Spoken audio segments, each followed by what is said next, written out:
There's Philippa. So we're live. Yeah. So good afternoon, everyone, and thanks for joining us for Matilda Johnson's session on Writing Great Beginnings. My name is Tiara. I've had some of you in other sessions. I think we're all really looking forward to this session as well. I'll be handing over to Tilda in just a moment. I wanted to remind you that we are supporting 7 Stories, so if you would like to donate, it would be hugely appreciated. As you know, we have or maybe some of you don't know, if you have a question, please pop it into Ask a Question. That way we can really keep track of everything and get your questions answered at the end of the session. So please welcome Matilda Johnson. I'm sure she's a familiar face for all the eggs out there. Hi, eggs. Hi, everyone. Hello. Hi, Philippa. Hi, Elizabeth. Hi, everyone. And Tilda has extensive experience in the industry. She's worked for many top firms such as Hotkey Books and the Piccadilly Press team as senior commissioning editor, correct? Yeah. And Tilda is now a freelance children's fiction editor at Golden Egg and other publishers such as Usborne and Pushkin. So I think the questions are going to be coming in. Hey, Selena, and everyone. We know so many people on here dealing with Golden Egg Academy. It's really nice to see everyone. So I'm going to hand over to Tilda. And like I said, about 15 minutes before the end, we'll come back and ask questions, put them in, vote them up, and we'll try to get them answered. Okay? Brilliant. Thank you. Hello, everyone. It's so nice to see lots of familiar faces running up the side and lots of friendly messages. Thanks so much for coming along today. And I hope the session's going well and you're enjoying the weekend. So although we've got an hour, there's so much to talk about with writing great beginnings and thinking about your opening pages and your opening chapters. So I'm going to dive straight in a second. But I just wanted to, briefly introduce myself. For anyone who doesn't know me already through Golden Egg, I started working with Golden Egg in 2017 and I run courses, but I also mentor a lot of writers. So people who are in the final stages, preparing their text for submission to agents and publishers. So yeah, it's brilliant. It's brilliant. And, you know, I'm so glad to be here and seeing so many friendly faces. Yeah. So yeah, today I really wanted to talk about beginnings because they're so important, because obviously with submissions, but also even further than that, thinking about readers, you know, your opening page, your opening sentence, your opening chapter, that's your first impression that you can make on that editor, that agent, that child reader. So it's really important to get it as strong as possible, really hook them in, but also make sure it's a really strong opening for your story, and the right introduction for what's to come later on. I'm afraid to say that there isn't, as far as I'm aware, there isn't a magic formula or a sort of one size fits all approach that we can use here today, and I think really you do have to find the best way to open your story individually. Depends what it's about, who it's for, how long it is, what your writing style is. There's lots of different factors, and it might take some time to get your opening right or feel really confident in it, and that's fine. That's fine as well. But today we can start to think about the kind of key ingredients and some topics and ideas to really focus on in your opening pages. So just to begin with, I'd like you to, whether you put it in the chat or if you want to scribble a note to your, on your notepad, I just want you to, just for 30 seconds, make a list as quickly as you can, straight off the top of your head. What are the things that make you want to read on? Make you turn the page. So this is, maybe when you're browsing in a bookshop or when you actually curl up, pick something off your huge bookcase of to be read and you pick it up, what are the things that pull you in? What are the things that make you turn the page? So just really, really quickly, I just want you to make that list. And I'll just be asking you to refer back to it and see what comes up from our discussion today. Yeah, identifying with the character, brilliant. A sense of mystery, yeah, pulling you in. Suspense, absolutely. Weird scenario, yeah, I think something that really catches your eye. Connection with the main character, definitely. Strong, gosh, so many good answers here. Fantastic, something I can relate to. Empathy and connecting with the characters. Quality of the writing, if it's lyrical, strong voice, yeah. Fantastic, fantastic answers. Question without an answer, yes, so drawing the reader on, making the reader ask questions that they want to find out the answer to. A good hook, a cliffhanger, yes. Brilliant. God, this chat's going to be a fantastic resource for everyone to come to come back to. Fantastic. Great. Thank you. I mean, you know, if you have some more, keep going, but I'm going to charge on. So yeah, I think although obviously with writing and telling a story, you want to entertain the reader. That's so important. And the quality or the writing style is also, that's really important to us. But what really hooks a reader in often, you know, so that they're going to commit hours really of their time to reading it. And I just want to, so I want to think about that, but I also want to think about, you know, what elements of a story or an opening help a bookseller or a publisher or an agent sell the story. And, you know, and also what grabs their attention when they're seeing millions of stories coming at them every week, every day. So the main points I wanted to talk about today are making your reader care about your hero, which I think is definitely something that's been coming up in the list here. Conflict and peril, and ensuring that the hero's story matters. And then I want to talk a little bit about, you know, what's the best way to begin your story, thinking about some tips and some ideas of things to include or work from. Okay, so I'm going to share my slides now. Oh no, that's not correct.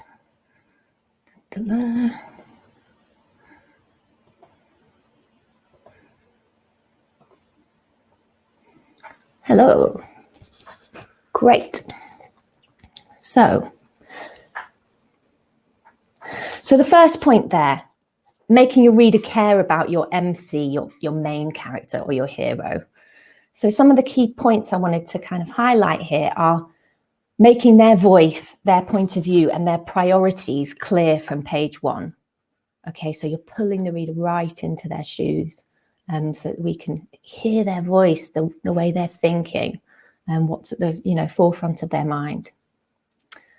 But also creating an emotional connection. And often you might want to do this by showing their needs or their needs to change and develop. So another way of thinking about this is, what is their character flaw? What is their internal journey going to be in the story? How are they going to develop as a character? You know, I think as readers, we really want to see a character grow inside and out. We want to see them develop and change. It's a bit like reality TV. We want to see that arc, you know, and really see that contrast from their life at the beginning as to their life at the end. And this internal arc, their need, the character flaw, it might well tie into the overall theme. So again, it's a really important thing to try and seed in nice and early on. And also, I think with making your reader care about your main character, a great way to do this is create empathy by showing what's at stake for the character in their story, in their world, what's at stake for them. Okay, because we need peril and stakes for the reader to care how it plays out and to help us care for the main character, and their struggle to reach their goal or is what will help them develop and grow as a character. So these things, you know, they all work side by side, they all tie together. I've got two examples here, just first sentences. So from Orange Boy, man, I couldn't stop looking at her. And from Unarranged Marriage, no way, I'm not getting married. And I think these first lines, you know, they really grab you because we're pulled straight into the hero's point of view. They may be, you know, it's just the first line. We're not seeing the character flaws just yet, but they do really connect us with the character, and we feel on side with them. We can see that their personal lives, their romantic lives are at stake. And then as the chapter kind of opens up, we can widen out to give more context and detail, introduce further conflict, show the character's needs, that kind of thing. So the second point I kind of wanted to talk through today is conflict and peril. I think, conflict is such a great way to draw a reader in. I think conflict and the promise of conflict, or the promise of conflict, really sucks a reader in, because we want to see the heroes struggle, mean as that might sound, because we want to see them prevail. We want to see, how are they going to cope with this? How are they going to manage it? That's our way of learning, as well as sort of cheering them on. And I think, whether or not, with writing beginnings, you can start a story in a very introductory way, sort of once upon a time sort of approach, I suppose that's behind it. Or you can start a scene, a story in the middle of the scene, in the middle of some action. But I think with either of those approaches, actually, you still, if you can include some conflict or some promise of conflict and peril, it will really help hook the reader in. So the two examples I've got here, the first is from Northern Lights. Lyra and her demon move through the darkening hall, taking care to keep to one side, out of sight of the kitchen. And I think that those last few words, out of sight of the kitchen, are so important, because it really, really highlights the fact that there's somebody's glares, there's someone eye line that they're trying to keep hidden from. So it creates that tension immediately. And so I think that's one approach. And then the other example is from The Boy Who Grew Dragons, which is a much more introductory opening lines, but does a really good job of kind of promising us that there is going to be this conflict, this struggle coming up, but in a very humorous way. So when people ask me what we grow in Grandad's garden, I think they expect the answer to be cucumbers, tomatoes, or runner beans. I don't think they expect the answer to be dragons. And I can tell you this, they're a lot more trouble than cucumbers. So it's so charming, and we're really drawn to the character there as well. But we have that promise of the conflict that will be coming up. Okay. Next point to think about is ensuring the hero's story matters. So obviously, we often see the main character destabilized at the beginning of a story. And again, it's setting them up for that struggle so that we can see them grow and develop and overcome. And think about catalyze with this. The catalyst should really make us want to read on. So the catalyst might destabilize the main character so that we wonder, how are they going to react and cope? But also, it should give a sense of what action we're expecting to see. How is the story going to play out? What expectations do we have as a result of the catalyst or the inciting incident at the beginning of the story? And also, I think, with the focus on character, we've thought about showing what's at stake for the main character. But how, can you show what's at stake in the wider story, in the wider world of the story? Can you hint at what themes are going to be tackled? The main character's internal arc, like I said, that might tie in with this. But I think if you can touch on those themes and the kind of wider context of the story early on, it really shows that depth and resonance of the story. And just to kind of highlight as well that, these key components of the catalyst, of the purpose of the story, why it matters to a reader, why it matters to the characters, they're really important components when you're selling a story, pitching a story as well.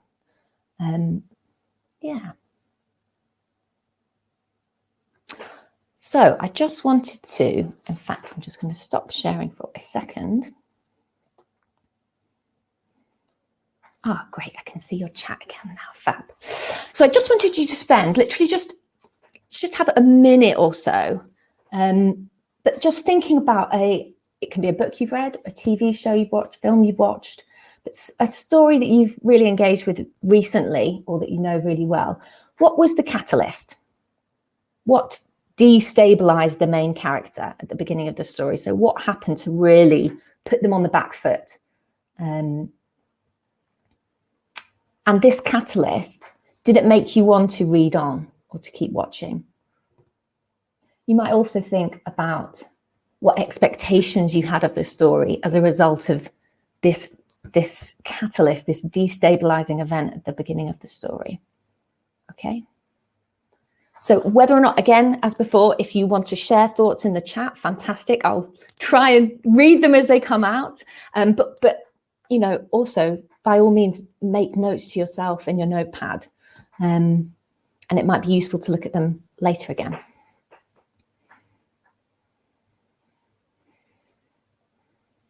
Yeah, exactly. Beetle Boy, his father disappearing. Very destabilizing. And you have an expectation. Are we going to find the father? How are we going to find the father? You want to find out, you know, what's happened.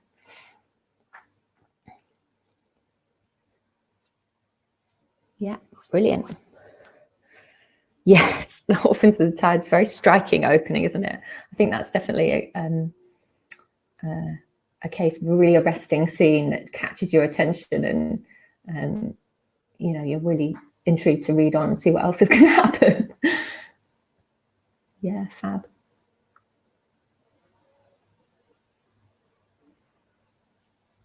Brilliant examples coming in here. Destruction of the earth, yeah. The test going wrong with Apprentice Switch, really good example. You know, our expectation, our hope is that Arianne Wynne will go on to be a successful witch, but it's not obvious how that's going to happen, is it? Which helps draw us on. Fantastic. Yeah, Alice falling down the rabbit hole. That's a very good example as well. Brilliant examples here. So I'm just reading them all rather than being able to respond to every single one.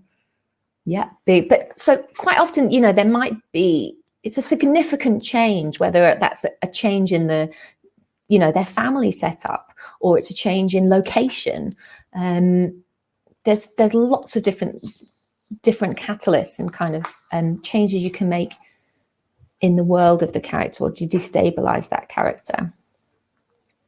But this might be, you know, one that it's good to come back to and think about later is, you know, what catalysts and how successful were they, and what, you know, what did the writer really do to pull me in? Okay, I'm going to have to race on, so I'm going to share my screen again.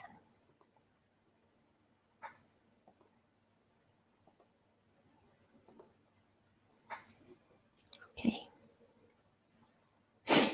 So, what's the best way to bring in your story? And again, I have to stress, I do not have a magic formula here, but hopefully some of these tips might be useful. So the first thing I kind of wanted to think about is that contrast between where your main character is at the end of the story from where they were, where they started. And I think sometimes it might be easier to think about where they end up, or where you want them to end up, and almost work backwards from that. You know, is that contrast nice and clear? How are you showing that contrast? You know, is there some symbolism that you can use?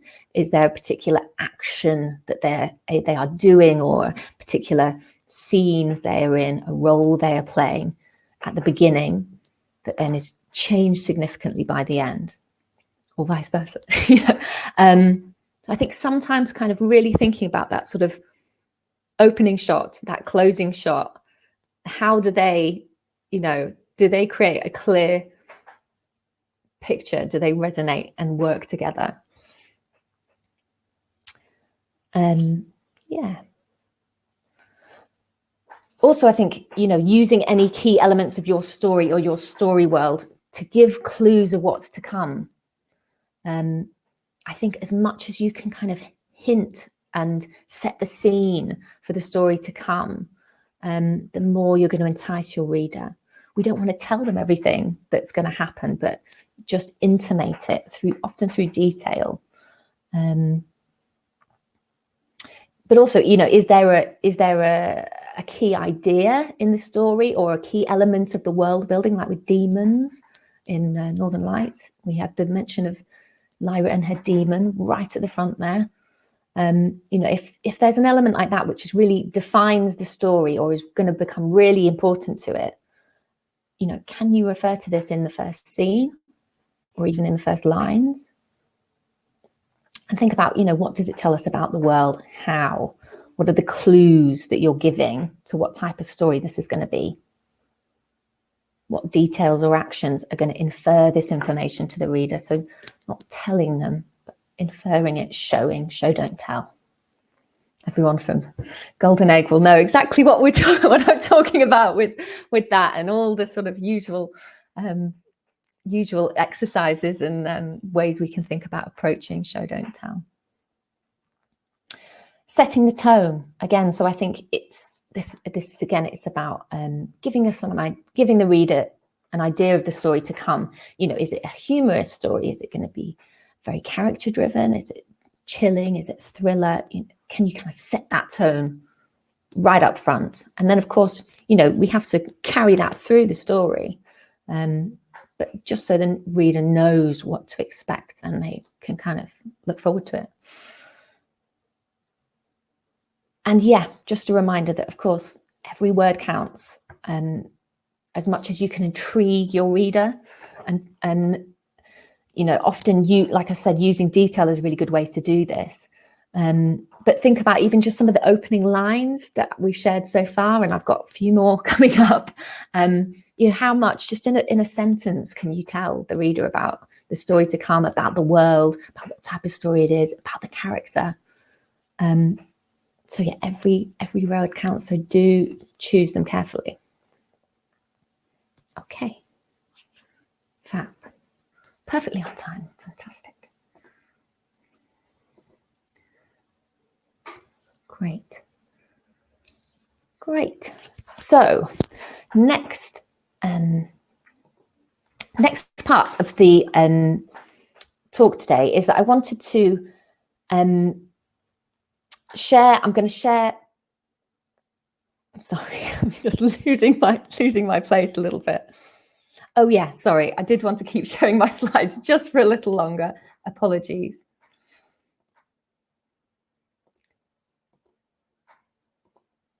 So yeah, I've just got a few more opening lines here to share with you.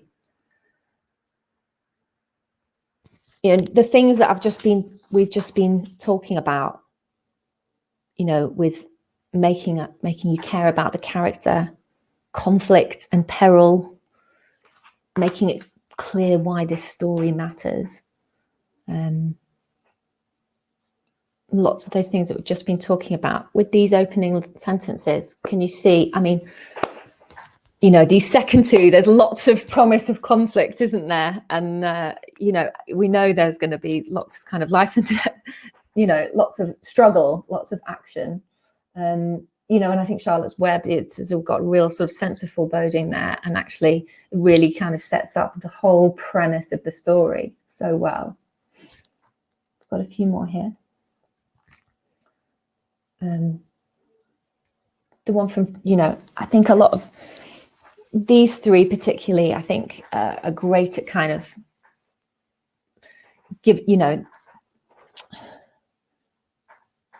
showing what the promise of the story is. What is we've got Miller was hiding in an orange tree on the day the dragons returned to Arcosi. Well, we know exactly what we're getting there, don't we? Dragons returning to a fantastic city. In the time traveling with a hamster, we're talking, there's really arresting opening lines, but clearly setting up this really interesting story that's revolving around the time traveling aspect. And the amazing world building that you get sort of introduced to straight up front in Mortal Engines. So again, I think if you're aware of key elements that are, you know, absolutely fundamental to your story or to your story world, do use them to hook the reader in. Okay. Now I want the slides. Fab. I hope everybody's enjoying themselves. So I'm just going to share.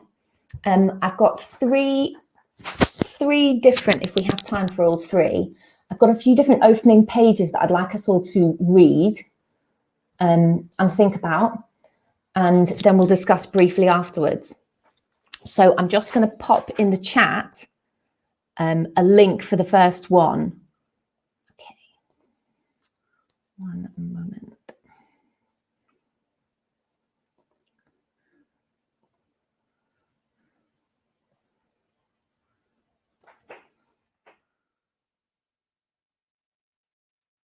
So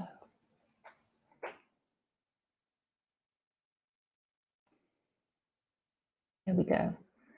First link is in the chat now. So it's a link to A Kind of Spark. And I want you to read the first section of the text only up to the text break. So it's not even the whole chapter, just the first section of the text. Okay.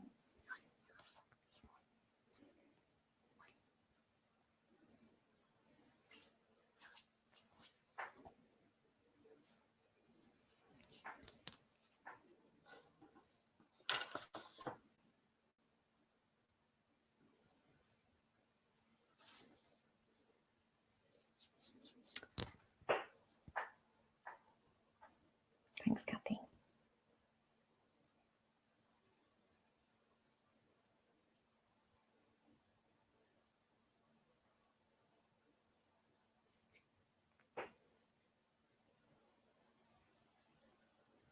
There's the link not working.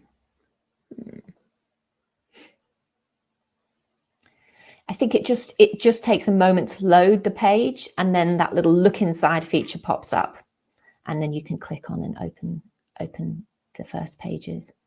I'm not at all a fan of Amazon, and I don't buy anything from them, but I do find the website incredibly useful as a kind of directory, and it's great to be able to dip into opening pages and get a feel for things, the kind of virtual browse.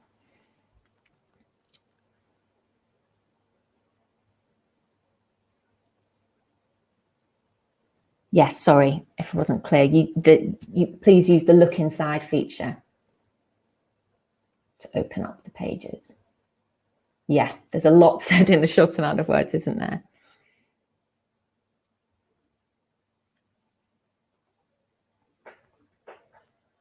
Okay.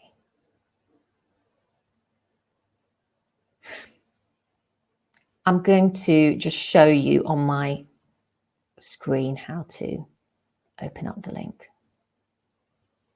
1 second.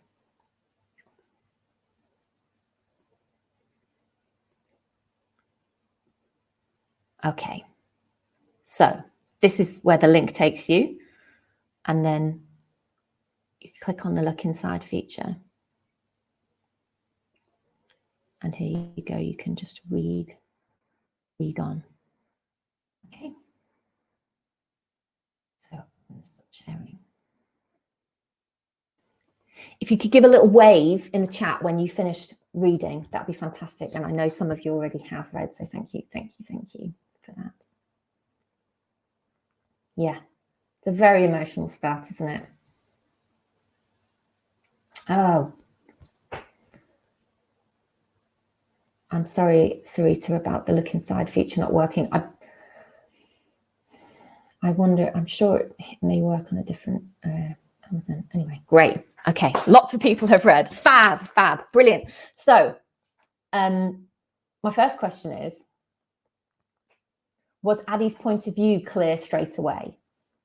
So were we pulled right into her shoes? Were we able to understand how she felt? Just a yes or no? Yeah, Fabo.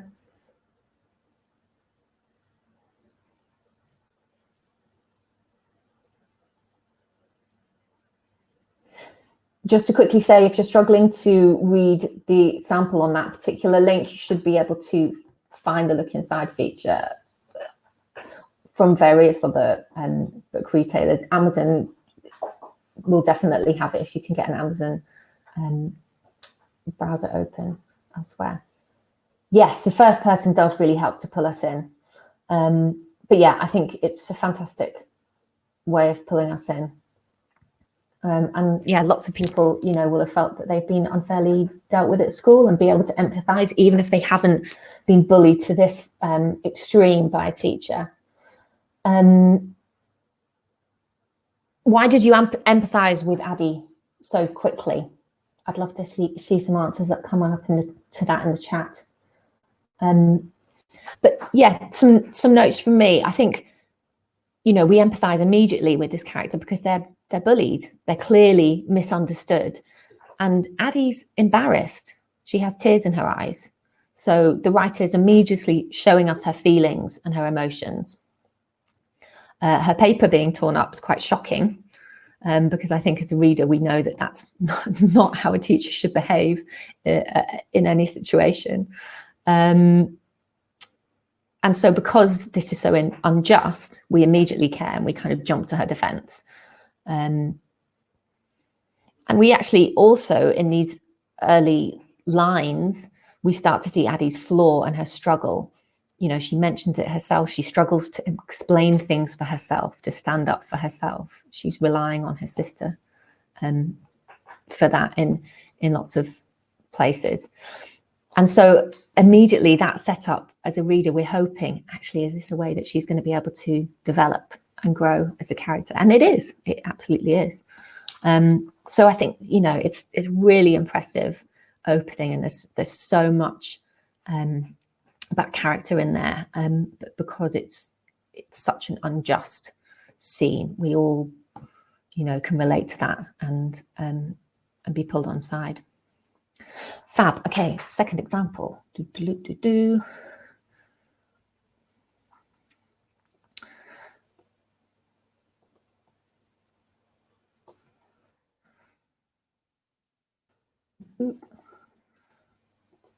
Yeah, she isn't being seen. I completely agree with that.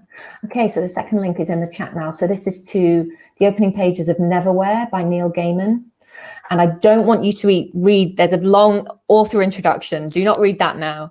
But please read the prologue and then read chapter 1 up to the top of page 9. So we've got a few more pages to read here. But I just think it's an interesting example, very different. So please, yeah, move on and look at that. And then we'll have a chance to quickly discuss it afterwards.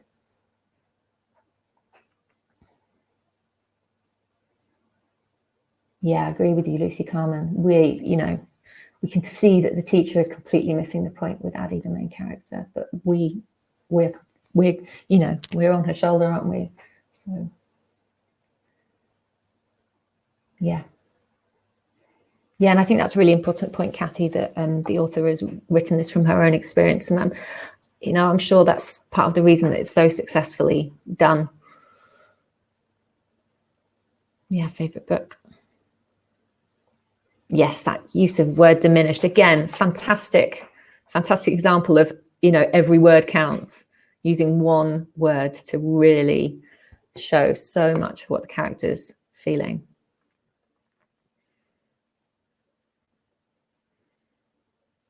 Yeah, I completely agree, Kimberly Webb. And I think, you know, we can, we can have our, there's real alarm bells ringing about this teacher straight away. Tilda, this is Tiara. Hi. Sorry, didn't mean to startle you. Okay. People are mentioning that for the Neil Gaiman text, that page 1 seems to be missing. I'm also online on Amazon, and page 1 is gone. It just starts on page 2. How odd. Used this link yesterday.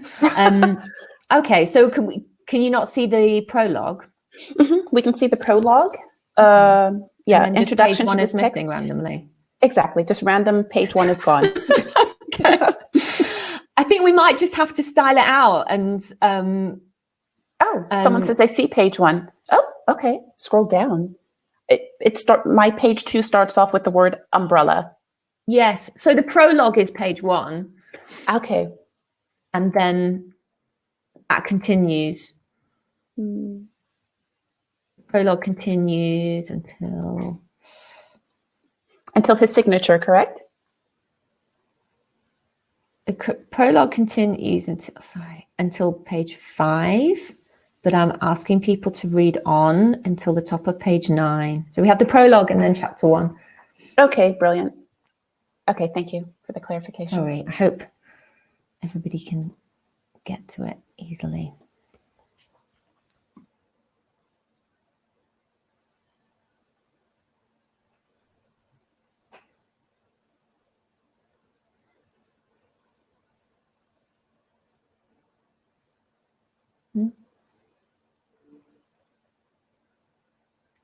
Yeah.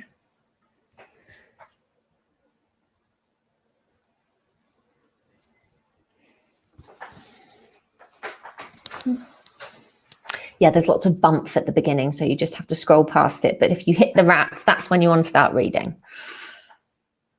Thanks, Vicky. I think that means you've read. Brilliant.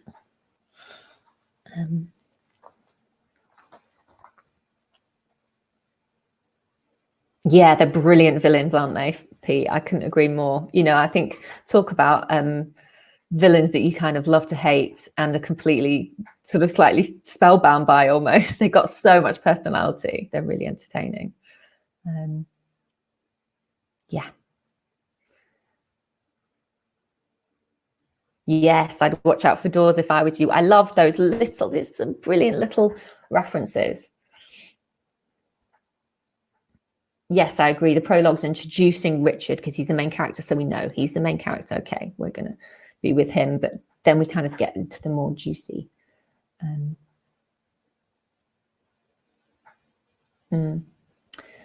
Yes, perhaps the prologue would be cut nowadays. I don't know. I think it really, really depends on the audience and the writer.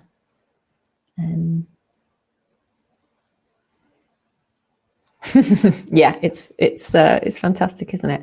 Okay, so let's just talk about this a little bit more. So I wanted to ask for it, you know, whether or not you read it before, from these opening pages that you've looked at just now, could you surmise that there is another London in this story? And if you could, did you even get a sense of what this might be like? Because I think there's a couple of clues in there, a couple of hints.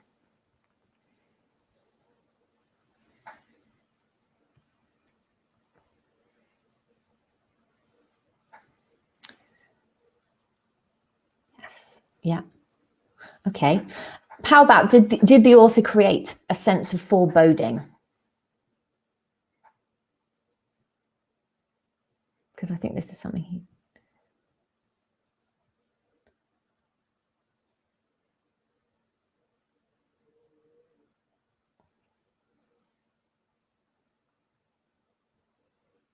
Yes, it does sound very other. Yeah, fantastic. Lots of answers coming in.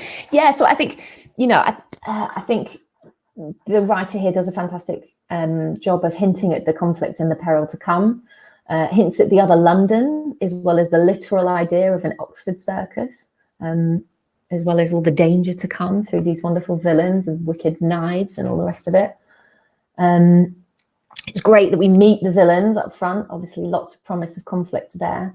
But we're also intrigued by that very short snippet of a girl on the run, presumably in this other London. And I think, you know, that's a great example of not telling the reader everything at once, but letting them start to piece together some clues, and we'll get that kind of answer.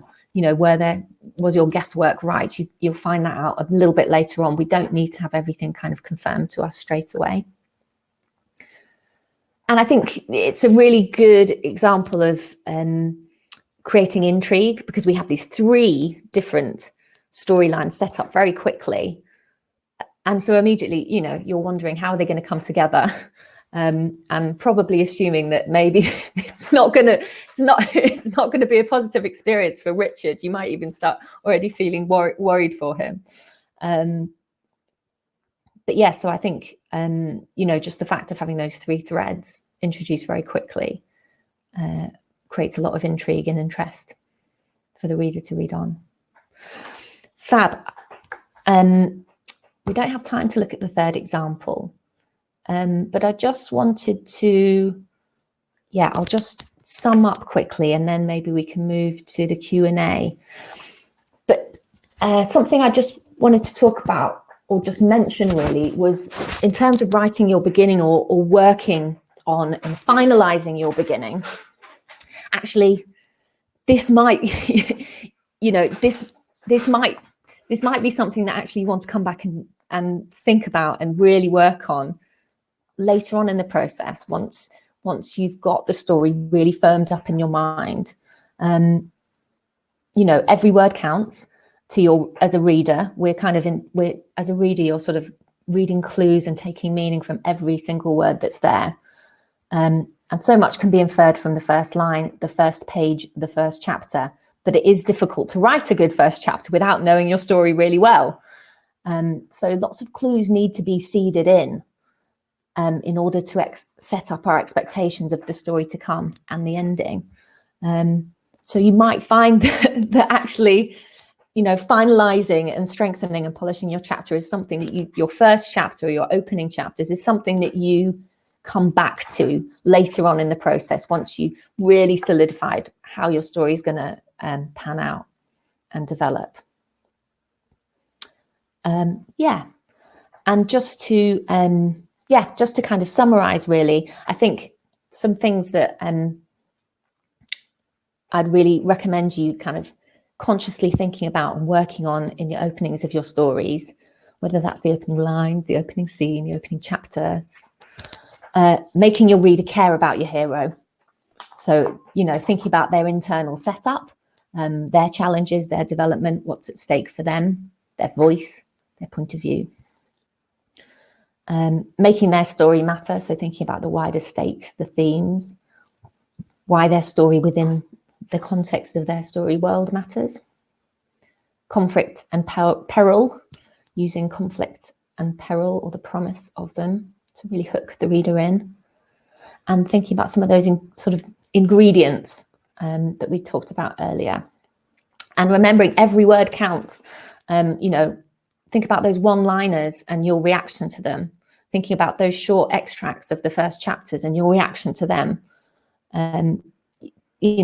Your first impression with the reader or with an agent or editor is so important. So I think it is worth spending the time on your openings when you're ready and making sure that you really set the tone for the story to come. Yeah, fab. I've just, great. Excellent. Thank you, Tilda. I think we have some really good questions. Also, there was a request that maybe you could post the third link into the chat so people could just have a look. Would that be possible? Of course. Okay, of course. Great. I'll do that now. All right, thank you. It was for Wanda. Okay. Which I thought was quite an interesting example because it's a sort of slow introduction. And it's very focused on the character in the first chapter, and then we're kind of slowly widening it out. So it's just a slightly different approach again, but I think really effective. Okay, then let's move. We don't have much time. We have lots of questions, though. Okay. So the very first question, and got 56 votes, so it's a doozy. Do you have a list of absolute don'ts for story beginnings? I think... Absolute don'ts. I think a prologue where we are kind of giving a potted history of a whole world or a whole kind of history or huge long backstory that actually isn't relevant to the story that's going to come. I think that's a bit of a turn off for me, and I think that that's something to look out for. I think also trying to tell the reader everything up front. We don't want to be told everything. I think, having clues and letting the reader piece together from the clues, and then later when they find out, oh yeah, I had guessed that correctly. And that's really satisfying because then the reader's more active. If you just tell them everything up front, there's nothing for them to do. So they're not involved. And it can feel like you're just being told and talked at. Right.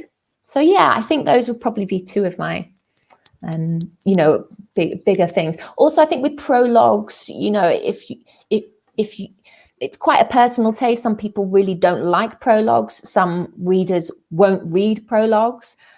So it's really tricky to include them. But I think if you're going to, keep it short, keep it focused. Okay, good advice. Okay, thank you, Ruth, for that question. The next question is from Sarita. Not every story starts with fireworks. How do you draw the reader in without it being really in his or her face or their face? Or should it be? I absolutely think you don't have to start with fireworks. You don't have to start with a huge dramatic scene. That is a really easy and successful way to draw the reader in sometimes. But you know, that might not be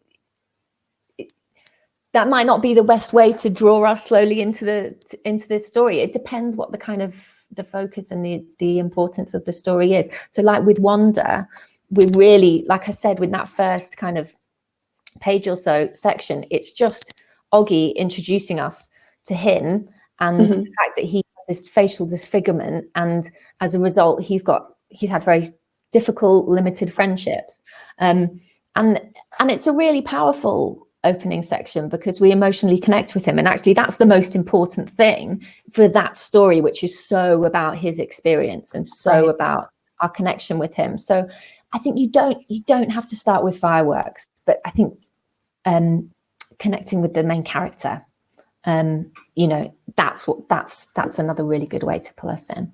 Absolutely, very important. Okay, the next question. How much time do we need to get to know the character before destabilizing?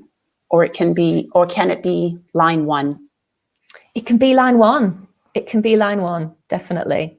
And I think if you have a clear character voice and point of view, you know, we absolutely don't need to set them up and then destabilize them. But also if you do that, that's okay. You know, there isn't like I said, there isn't one formula that that's going to work for everybody. You know, and it's about your writing style as well. You've got to be true to that, of course. Absolutely. Make it authentic or else it just doesn't work either. Yeah. And it depends on the genre of the story as well. You know, if it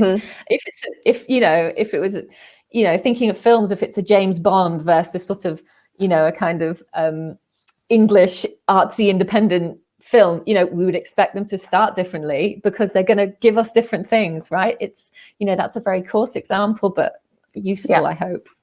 That makes sense. Okay, we still have a little bit of time. That question was by Vicky McFarland. So the next question is from Catherine Fries. Hi, Catherine. How much scene setting should you include at the beginning of a novel? Yeah, I think it is important to include some scene setting, but I think for children, unless the scene is going to be incredibly important, you know, the actual world or the space that they're in, unless that's really, really important or really unusual, I wouldn't spend too much time on it. You know, we don't want a Jane Austen kind of description of the curtains and what angle the carpet's at. You know, that's not what's gonna get us drooling and pull the popcorn out. So, you know, obviously you need to set the scene a little bit, but actually if you know those scenes inside out, you should be able to do that quite succinctly. But obviously if it's a really amazing setting, then, you know, you're going to spend a bit more time on it. I mean, I would assume for a fantasy setting, you got to invest a little bit more time than it's the real world. Yeah, definitely. But I would, you know, again, you know, thinking about that Northern Lights opening, you know, we're watching them sneaking around and there's a reference to a demon, then there's a reference, you know, there'll be a reference to the ambaric lighting and the slight differences, you know, there's clues that it's a different world. True. Without having to tell us. That's very true. Okay, I need to scroll here. Helen asks, should the first page always focus on the protagonist, or is it okay to start with the antagonist? It is okay to start with the antagonist. I think that can be really arresting sometimes.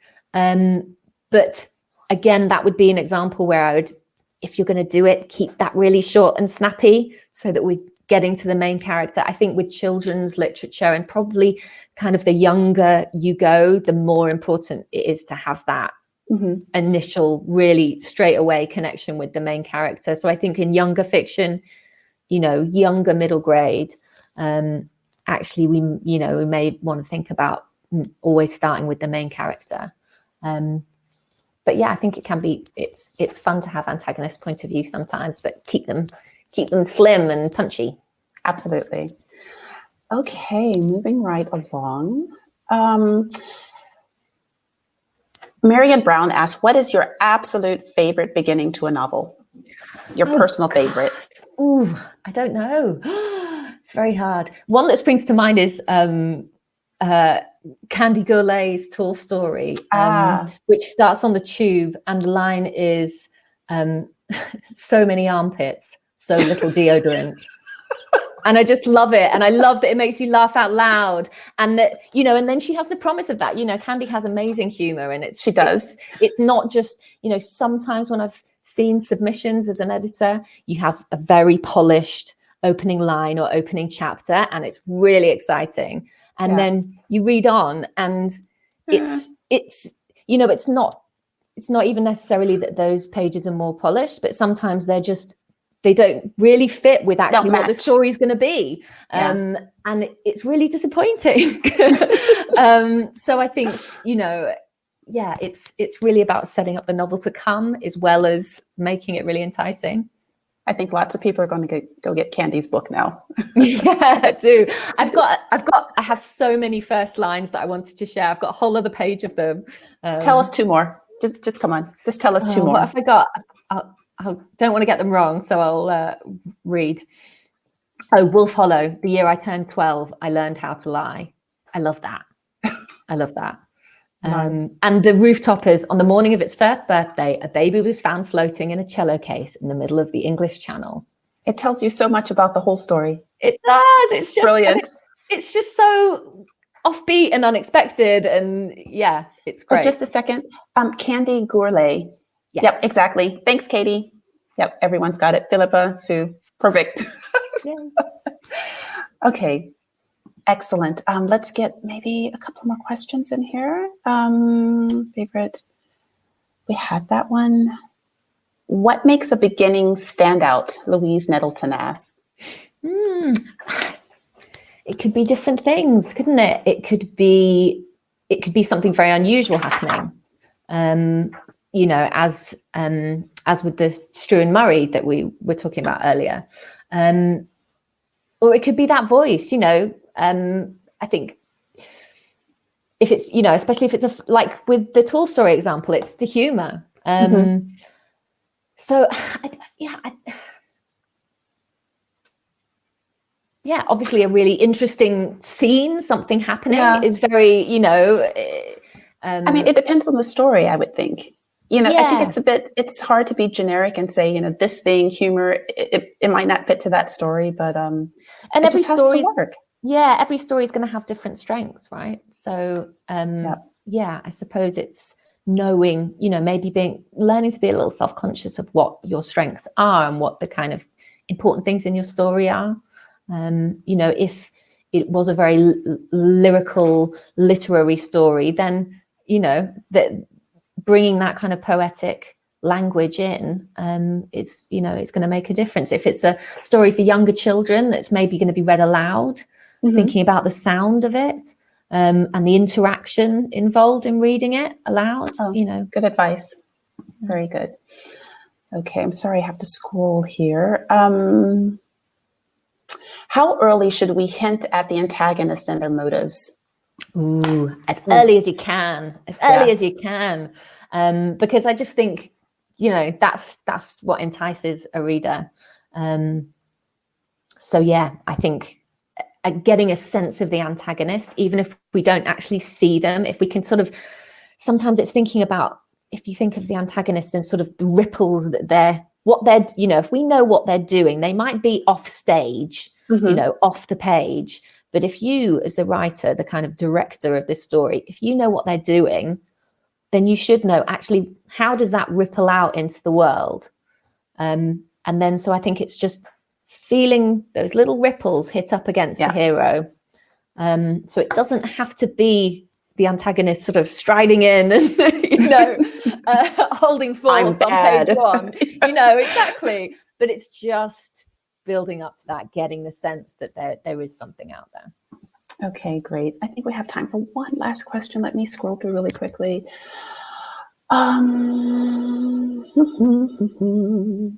Great beginnings, we've had that. Prologue scene, no. We've had that too.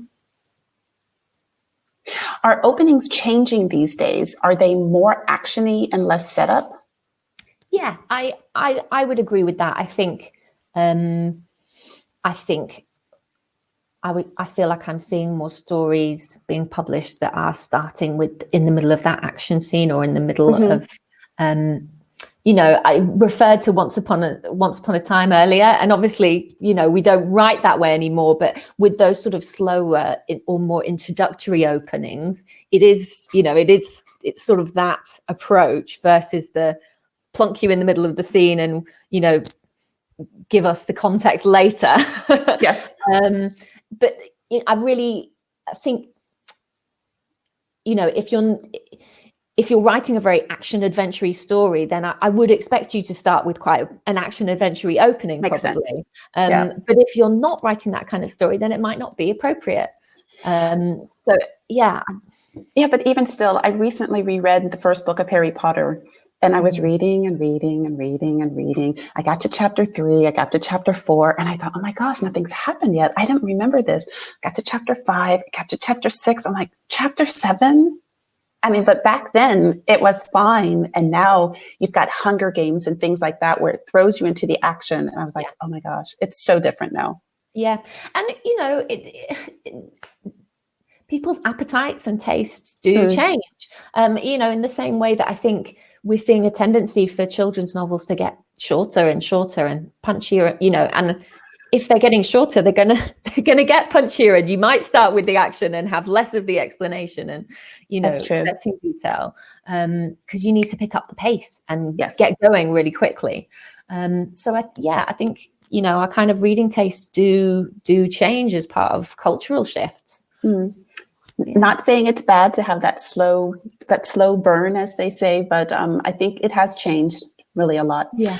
Okay, we only have 3 minutes left, so I think I'm going to wrap up the session.